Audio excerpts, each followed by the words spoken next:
It's June 14th, Ed. Why are you so late? Who was in France for 3 weeks? Who was that guy? Woo! 3 weeks. Wow, it was really something because we didn't want to come home. Really? We went to saw Lafitte. Whose? We saw Lafitte's. Whose feet? Not Mike Houlihan's Barefoot Cellars. Oh, I see. No, it was pretty spectacular. You know what's interesting? A lot of things. Pauillac is a depressed town that almost looks boarded up. You're kidding? No. Really? Yes. Are you kidding? With all those wines that are $1,000 each? Across the street is like some of the wealthiest wineries in the world, right? Okay, that's a shocker. Yeah, I'll go along with that. You look one direction, you see the tower for Château Latour, and you look the other direction, you see the castle for Lafitte. And yeah, right. In the middle, you're like, it's depressing. I mean, Sandra and I walked the river edge, and it's just like these people. It's just terrible. It was really sad. That makes no sense to me. Yeah, you would food, no restaurants of any consequence. Wow. Okay. It's pretty interesting, but I had to make the trip. You know, it's one of those deals where if you make somebody gives you the opportunity, it's like, okay, if I don't do it now, I'm never going to do it. So, but not to be paled, because it was very interesting. Of course, it's not tourist trade, right? You don't just walk into tasting. Well, no, that's Nothing. true. There's not even a public entrance to speak of. They don't walk up to the wine and go, oh, really? Enter here. That is shocking. Happen. Okay. So, but we went to Beaujolais. Okay. On a separate part of the trip, and that was fascinating. Okay. Chateau de Jacques, which is Louis Jadot property. Oh yeah, well Jadot was kind of king over there. Yeah, but it's phenomenal wines down in the cellar. It was really people don't understand how good those wines can be. When you start to get into those Cru Beaujolais from the villages like Morgon and those wines are delicious. Yeah. They are really good. And this guy's sort of ambassador. His name is Syrah. He was here. We did an interview with him, but he's an ambassador sort of for Beaujolais. He's just like, look, Beaujolais is not Nouveau. Oh, no, that's true. No, as a matter of fact, I would think the Beaujolais people hate Nouveau, but they don't have a choice now. They don't have a choice. Anyway. So, 40 years ago, 1978, man, that's amazing. Yeah. The June selection, which is interesting, is a Hacienda Zin. Yeah. Which is bizarre, because we have a Zin this time around. Well, yeah, that's bizarre. And the other was the Corvo White. That's Sicilian, no? That's Sicilian. What's interesting, Duca de Salaparuta was the name of the winery, and Corvo is the area, and that was one of the most popular wines in the country. Now I know who you are. You get that in France, too? It never ends. I've been dying to pull that one off, Ed. I'm glad you did. But I remember the Corvo wine. I remember being on the shelf. And Hacienda, God, I remember Hacienda. They went out of business like so many other wineries and were bought out by Franzier, the name was. Oh, that's right. And so I don't know what they're doing now. And I'm sure that the property is something else. Hacienda was in Sonoma, if I'm not mistaken. Yes, and it was, that's right, it was bought out by, we did a lot of their wines, actually, over the years. Well, they made some great wines. Hacienda was a damn good winery, and exactly what happened, who knows? I mean, it's not the easiest business in the world, that's for sure.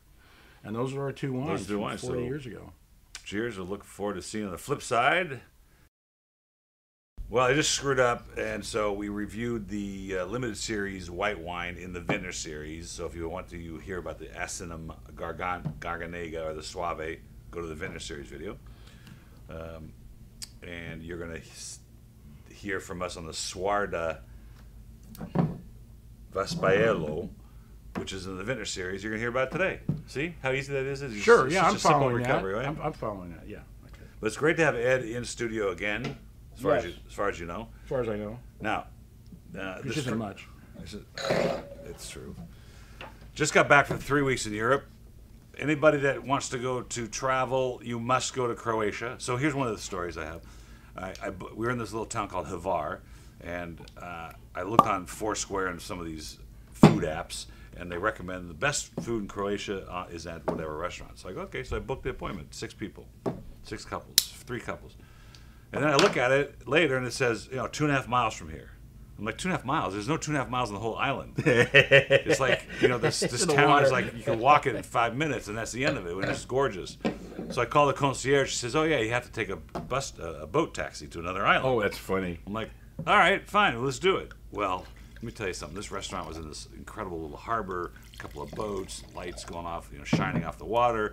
But when we were done, it was pitch black outside. The water was black ink. The sky was a blanket of stars. It was like white up there. And this young boy is on this little skipjack thing. He's got no lights on it. He's totally doing it by memory because the island, Black Island, looks the same as the black water. Oh, that's funny. And he just goes out for how many minutes, makes a left for how many minutes, ends up. That's hilarious. You're lucky you got home. I was like kind of weird about it, but when you look at the stars, you go, "Oh my goodness, this is amazing." I know. It was like a white blanket. It's when you get out of L.A. and you see stars in the sky, you go, "Are those always up there?"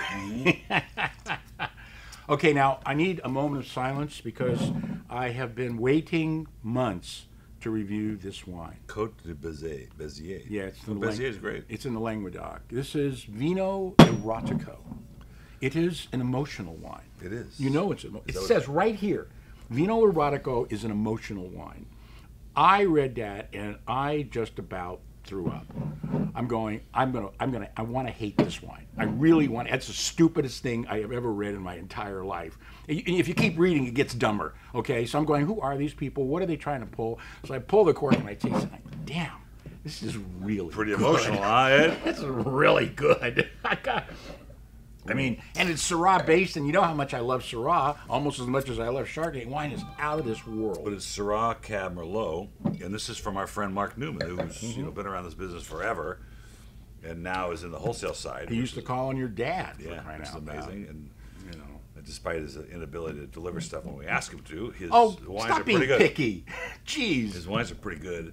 This is, I think, the second or third we bought from him since he started showing up again because I hadn't seen him for like 10 years. $25.98 on the shelf, $15.99 reorder price. Wine is just incredible. I mean, it's a big mouthful of fruit. Yet it's got acidity, it's got finish, it's got nice, medium tannins. It is really good. I hate it. It's not an emotional wine. Hate it. It's not an emotional wine. Hate it. Except for this old Admiral lamp. Big Red. Oh yeah. Wait a minute. This is a Big Red Cellars.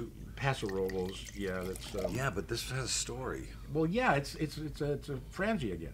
It is. Yeah. Oh yeah, Big Red. So this is great. Okay, this is why you belong to this club. I think it was selling for $30 on the shelf or something like that. No, it's just 25 there. There's more than that, and they didn't know what to do with it. They bring this wine to me. It's a Cabernet, and yeah. I'm going, this is extraordinary. And they go, yeah, we don't know what to do with it. I'm like, I'll buy it. The beauty of the wine business. This is so Paso. Yeah. No, it is definitely Paso Robles. There's no question about that. It's fairly warm climate, pretty ripe grapes, but not over the top to the point where you start to gag. This is, if I was going to say, what does Paso Cabernet taste like? This is what I would tell you. Because I don't want it to be too opulent, and there's a nice, thin, lingering finish that still has flavor, but it's not like heavy on the palate, and not drying. Well, I remember this wine. This is great.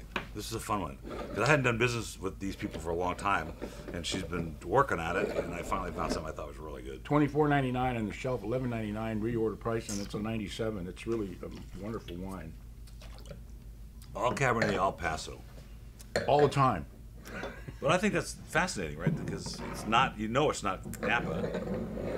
I know it's not Napa. Do you know it's not do you Napa? know? I don't know nothing.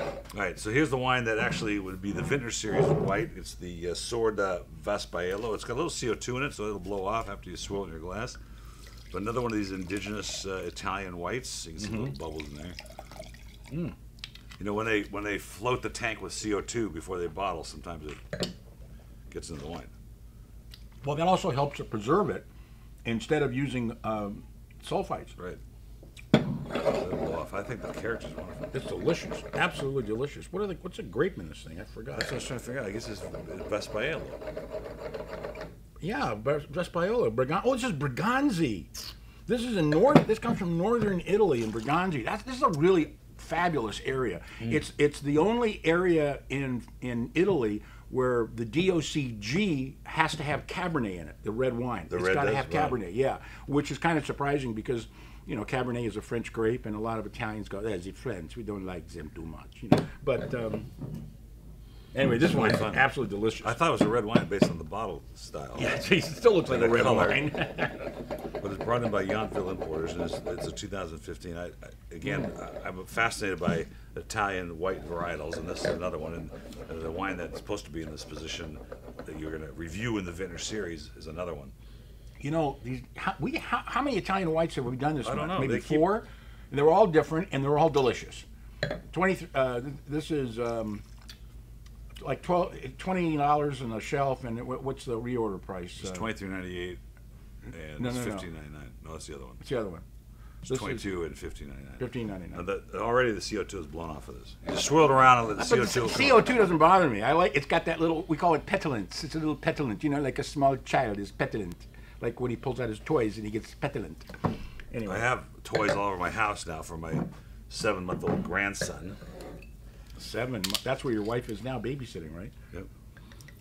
Now, here's a rarity. This is a rarity. This is actually one of the hardest wines for me to find. And now that we have a Bordeaux club, folks, and if you want to add one of our specialty clubs, you get 10% off both clubs, the Classic Series, Vintners, or Limited, plus whatever specialty club you're in. They're all every other month. Oh, man. And I'm having trouble finding white Bordeaux's. Just having trouble. A G. Paul, do you think maybe that's because 15% of the wine made in Bordeaux is white? Is this guava? They make more Sauterne than they make white Bordeaux, for crying out loud, okay?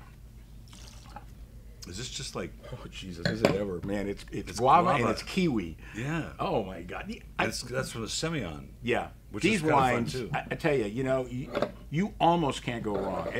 You know, you're going to find some white Bordeaux that are going to be like $10, $11. That's not going to be too easy to find a good one. But this wine at $23, $24 is out of this world. $13.99 reorder price. Eyssards, Bergerac. I love this. This is 98. This Yeah, is absolutely I'll go 98 This is 'cause it's absolutely special. delicious.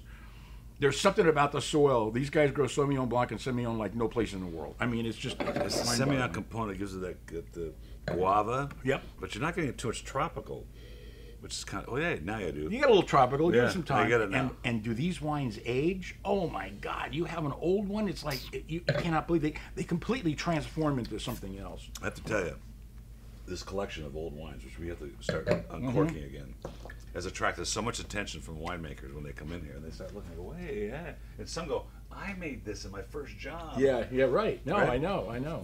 This And is I 98 drank for me. this in my first job. Yeah. And that's our show for the limited series for 2018. June. A year is half over. I'm And I'm 3/4 done, Ed. I'm 3/4 done too.